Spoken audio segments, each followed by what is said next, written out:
Hari ini tanggal 11 Oktober 2020. Tanggal 11 Oktober adalah hari istimewa, tanggal istimewa buat saya karena tanggal 11 Oktober 30 tahun yang lalu saya menginjakkan kaki pertama kalinya di Papua New Guinea. Setelah saya ditabiskan tanggal 29 September 1989, saya masih tinggal bersama orang tua, merayakan Natal bersama mereka. Karena pikir saya mungkin itu adalah Natal terakhir bersama mereka. Dan benar, karena 3 tahun setelah saya pulang cuti, saya tidak mendapatkan mama lagi. Setelah ke Jakarta, sangkanya cepat mendapat visa ke Australia. Padahalnya lama sekali. Urusan visa ke Papua New Guinea lebih cepat daripada urusan visa ke Australia. Saya mendapat 2 visa sekalian untuk Papua New Guinea dan untuk ke Australia, dan juga work permit untuk Papua New Guinea. Tetapi yang ke Australia bukan visa untuk kerja, tetapi student visa untuk belajar bahasa Inggris di Sydney. 20 minggu saya belajar bahasa Inggris di Sydney, di Wood English College di Harbour City di Sydney. Dan setelah selesai belajar bahasa Inggris, saya tinggalkan Sydney persis musim bunga waktu itu. Dari Sydney pagi-pagi buta, dari Epping kami berangkat ke bandara. Masih pagi, masih gelap, dan saya tidak punya clue at all, tidak punya gambaran sama sekali bagaimana situasi negara yang akan saya tuju. Setelah mereka mengantar saya dan mereka kembali ke Epping, saya sendirian masuk ke Terminal Internasional Bandara Sydney dan mendengar saja pengumuman di pintu mana kami harus boarding. Dari boarding pass sudah ditulis, tapi saya tidak tahu jam, menunggu saja pengumuman. Setelah pengumuman, kami masuk ke ruang keberangkatan, boarding plane menuju Brisbane. 1 jam transit di Brisbane. Lalu penerbangan diteruskan ke Port Moresby. Kami tiba sekitar jam 1 lewat. Suasana situasi cuacanya sangat panas, kering, ya kelihatan seperti rumput-rumput di NTT. Masalahnya waktu tiba belum ada orang di sana menunggu saya. Yang menjemput saya belum tiba. Ya, hampir setengah jam kemudian dari jauh nampak seorang berjalan ke arah saya, bercelana pendek, botak, dan senyum-senyum. Saya, rupanya ini penjemput saya.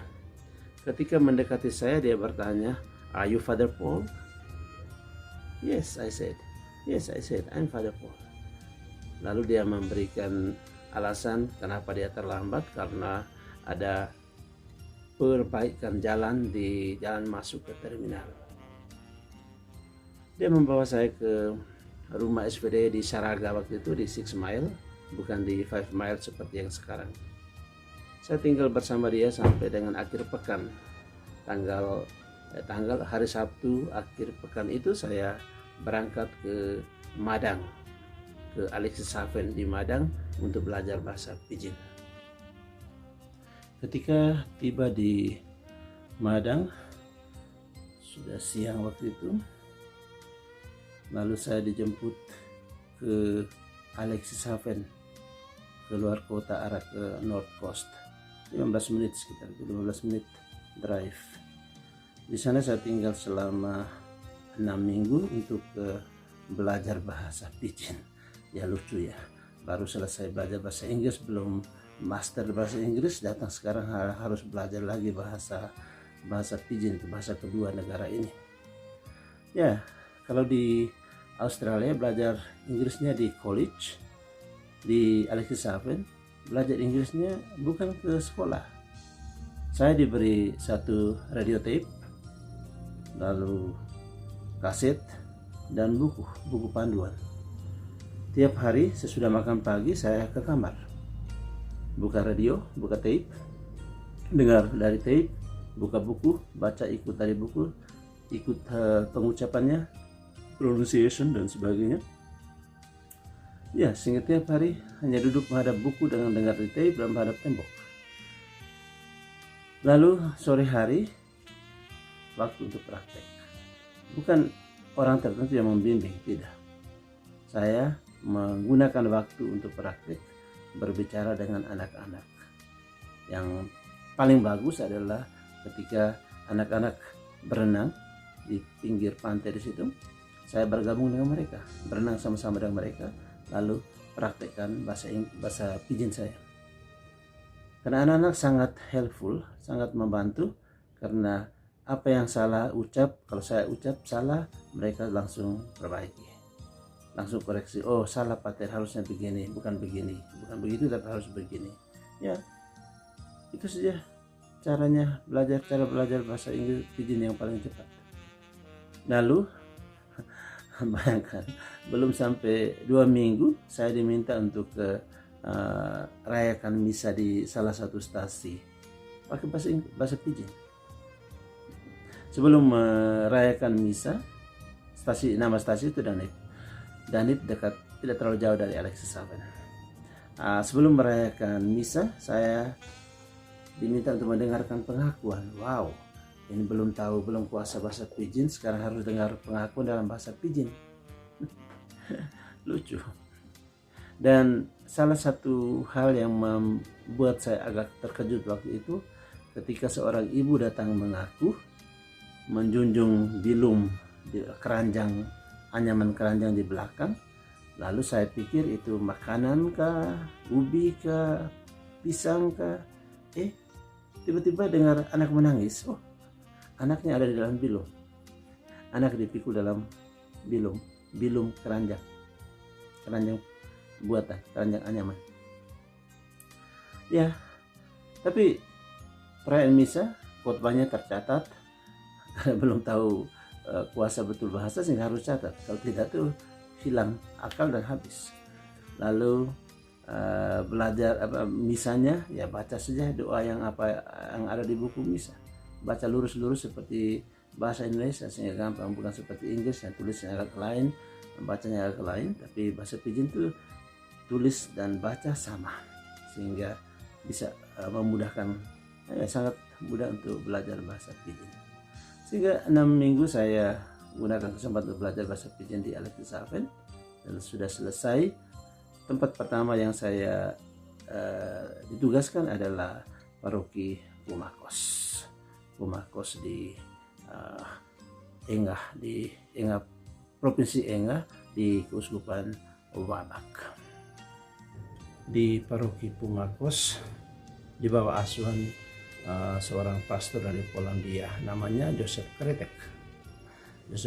Sudah meninggal 2-3 tahun yang lalu. Tapi saya tidak lama tinggal di paroki Pumakos, karena sesudah Natal tahun 1990 ada perang suku terjadi di sekitar gereja. Ya, di samping gereja, ya boleh dikatakan, karena ada kali kecil, lalu ada bekas lapangan terbang di sana. Mereka gunakan itu sebagai arena pertempuran.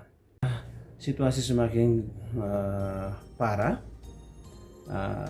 Distrik superior waktu itu Pater Starkilarski dengan wakilnya Pater almarhum Pater Rinus Pambut dari Ruteng, Manggarai. Mereka mau supaya saya dikeluarkan dari sana karena mereka takut jangan sampai saya mengalami shock dan lari pulang ke Indonesia. Ya, akhirnya saya dipindahkan ke paroki Pompabus. Hanya 64 hari saya tinggal di Pumakos. Di Pompabus saya jadi pastor pembantu juga di bawah bimbingan Pater Kasimir Nisgoda, orang Polandia juga. 2 tahun saya tinggal dengan beliau di Pumakos. Lalu akhir tahun 1992 saya minta pindah untuk mengalami pengalaman baru dengan pastoral lain. Tetapi karena waktu itu pun paroki Kompiang kosong, akhirnya saya diangkat jadi pastor paroki di Kompiang. Itu paroki pertama di mana saya menjadi pastor paroki. Tapi tidak lama, cuma 1 tahun saya di sana. Karena akhir tahun 93 saya ambil cuti pertama ke Indonesia. Dan kembali dari cuti, saya bukan kembali lagi ke Kompiang, Pipres, Kompiang, tapi saya diminta untuk ke paroki paling udik lagi, Kompiang dan Pipres. Sudah udik, sudah sunyi, tidak banyak orang di sana. Sekarang saya dikirim ke paroki Mang, itu di Kandepa distrik, lebih udik lagi, pojok sekali. Di Mang saya layani bertugas di sana selama 3 tahun. 3 tahun saya kerja sebagai pastor paroki di Mang. Kemudian ada panggilan, ada kebutuhan untuk memulai sekolah guru agama. Saya diminta untuk memulainya. Sehingga saya minta ya, tapi saya tidak mau full di pastoral center. Kalau saya tugas sebagai guru agama, karena guru agama bukannya setiap hari tapi pakai block course. Mungkin 2 bulan mereka datang, lalu kirim mereka pulang untuk praktek, lalu 2 bulan lagi datang atau 3 bulan lagi datang gitu. Sehingga block course. Lalu saya minta ke paroki Pinah, karena Pinah waktu itu ada sekolah kejuruan vocational school ditangani oleh suster-suster dari Bougainville, Nazareth, suster-suster Nazareth. Tapi karena mereka sudah pulang, sekolahnya ditutup, akhirnya bangun-bangunnya berdiri kosong, sehingga mereka mau supaya kami mulai sekolah guru agama di sana. Akhirnya saya ke sana bersama Bruder Edel awal tahun 1997. Kami memulai sekolah itu sambil jadi pastor paroki, juga menangani block course di sekolah itu. Ya, tidak lama saya di sana, karena akhir tahun 98 saya pindah ke Port Moresby di paroki Santo Peter Channel, Erema. Ya, itu akhir tahun 98. Ya, di Erema itu pun saya hanya uji coba saja, karena sudah senang dengan kerja di Wabak. Saya kelihatan saya tidak mau pindah ke kota, karena tapi akhirnya saya beritahu provinsial waktu itu. Saya bilang, saya uji coba, saya coba 1 tahun. Kalau tidak bertahan, kalau tidak ini betah, saya akan berhenti dari sana. Setelah tahun pertama saya observasi situasi yang ada di sana, saya mulai mengumpulkan dewan-dewan paroki untuk berbuat sesuatu. Karena saya punya cita-cita, coba kita berusaha untuk merubah Erema jadi peaceful place. Kami menyusun program, membuat anggaran untuk membuat perubahan di Erema. Buat stone wall, drainage, dan macam-macam kegiatan, pagar. Lalu saya waktu itu tinggal di rumah paling jauh, sebuah pondok kecil boleh dikatakan, jauh dari gereja, sehingga tidak ada orang yang mengawasi gereja waktu itu. Pada tahun 2000, karena kami mulai dengan saya memulai dengan penutupan jalan dari belakang, jalan masuk dari belakang. Saya beritahu kepada suster Brigidian yang tinggal di sana. Saya bilang, the only way membuat tempat ini jadi aman adalah kita menutup jalan dari belakang. Semua orang masuk hanya dari satu arah, keluar lewat jalan depan, masuk lewat jalan depan juga.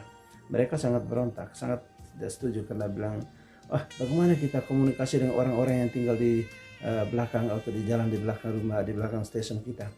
Lalu saya katakan, komunikasi dengan umat itu bukan karena jalan. Komunikasi dengan umat itu hati kita. Kalau kita mendekati mereka, kita bergaul dengan mereka, kita akan membangun satu komunikasi yang bagus. Bukan karena kita menutup pagar, lalu kita kehilangan komunikasi dengan mereka, hubungan dengan mereka. Salah itu. Mereka tidak mau. Saya bilang, oke, kalau kamu tidak mau, saya memberikan ultimatum. Kalau kamu tidak mau, tanggal 18 Desember, saya akan buka jalan dari depan. Dan sebelum tanggal 18, saya sudah minta ini grader untuk bersihkan jalan dari depan, untuk ratakan supaya bisa mobil bisa drive lewat di situ. Akhirnya mereka buru-buru karena itu mereka tangani satu sekolah di station. Mereka namakan itu Youth Development, Maino Hedru Youth Development. Akhirnya karena saya mendesak harus membuat jalan dari depan, akhirnya mereka juga tergesa-gesa menutup pagar dari belakang. Sehingga Natal tahun 2000, waktu itu saya bilang Natal tahun 2000 kan tanggal 18 tanggal 18 benar, saya buka jalan dari depan. Masih sederhana tapi at least car can go through. So Natal tahun 2000 kami usulkan, oke, kita buat Natal tengah malam. Jadilah. Pertama kali di Erema waktu itu, setelah sekian tahun, berapa tahun lamanya tidak ada Natal tengah malam, 2000 kami rayakan Natal tengah malam. Orang datang, begitu banyak orang datang, tidak ada ketakutan karena saya pasang lampu sorot di depan gereja besar-besaran sehingga memberi terang kepada halaman parkir segala macam, dan jalan masuknya dikontrol karena hanya satu arah. Ya, itulah. Erema itu di kota besar, ibu kota negara Papua New Guinea, Port Moresby. Ketika saya tiba, kolekte hari Minggu cuman ya berkisar antara 100 sampai 200 kina. 2 kali misa. Lalu tidak ada subsidi dari keuskupan. Karena ketika saya tiba, Chancellor waktu itu bilang, paroki Erema, paroki berdikari. Berdikari hanya 100 kina per minggu. Lalu karena itu saya memanggil itu dewan untuk berbicara soal itu, dan kami saya mendukung untuk mempromosikan self reliance, buat gali dana di mana-mana. Akhirnya karena situasi di stasi semakin, di dalam stasiun semakin aman, sehingga banyak orang datang ikut misa di sana. Kalau sudah banyak orang datang ikut misa, berarti pendapatan juga naik, kolektif akan naik, sehingga bisa membantu untuk saya menjalankan tugas di paroki. Tapi di samping kolektif, kami juga menjalankan galang dana, fundraising di mana-mana, dan ya sangat sukses karena perubahan yang kalau sekarang Anda ke Erema melihat situasi di Erema sekarang sangat jauh berbeda dengan situasi ketika saya tiba tahun 1998. Keberhasilan waktu itu bukan hanya kolekte naik, tapi swasembada, berdikarilah, self reliance sangat gencar karena kami galakkan dana begitu banyak, dan mulai dengan stone wall, drain, jalan, yang terakhir itu pagar besi keliling di depan gereja. Itu proyek yang terakhir, proyek besar yang terakhir yang saya kerjakan di Erema.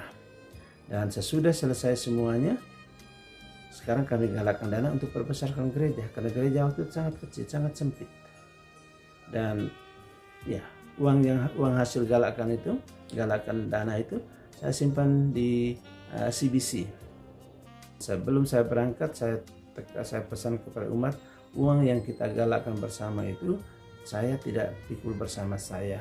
Uang itu saya tinggalkan di sini karena uang itu kita cari bersama, dan uang itu bertujuan untuk membangun gereja kita, memperluas gereja kita.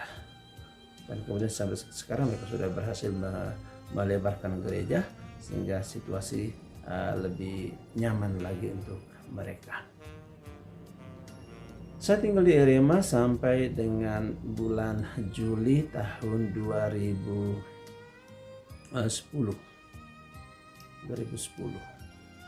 Ya, sekitar ya boleh dikatakan 13 tahun saya ada di Erema. Dan saya merasa bahwa tugas saya sebagai imam saya habiskan kebanyakan di paroki Erema, karena banyak perubahan fisik dan perubahan spiritual juga, karena orang banyak datang karena saya mengunjungi kedua lingkungan merayakan misa dan segala macam, menarik orang untuk datang ke gereja.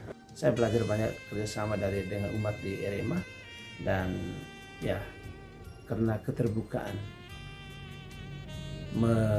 transparansi untuk melaporkan apa yang kita dapat, supaya umat juga tahu bahwa apa yang mereka kumpul itu digunakan untuk mereka.